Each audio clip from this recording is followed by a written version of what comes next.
So yesterday we learned about homographs, where we have two words that are spelled the same and sometimes sound the same but have different meanings. This is also called multiple meaning words. So we can see it as homographs or multiple meaning words. Today we're going to go over some task cards. I will do the first couple of them with you, and then the remainder of them you are going to write your answers in your notebook and take a picture of it and attach it to this assignment.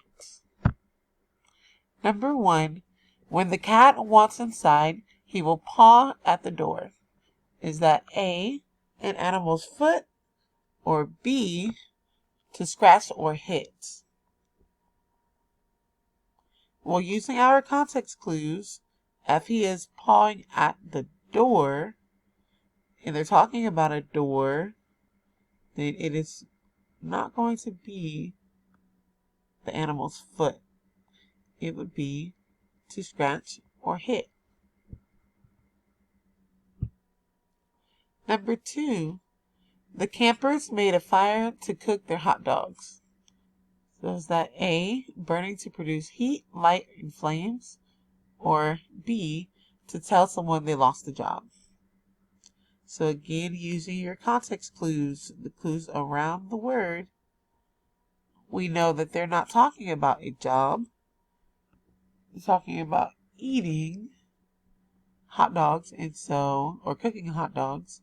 So our answer here would be A. Number 3, the farmer added a final post to the fence. A wooden pole, or B, to list something for others to view.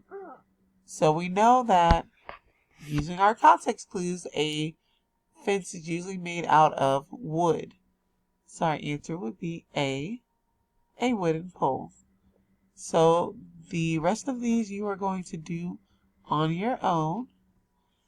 You will again write your answers down in your composition notebook and take a picture of it and upload it onto this assignment.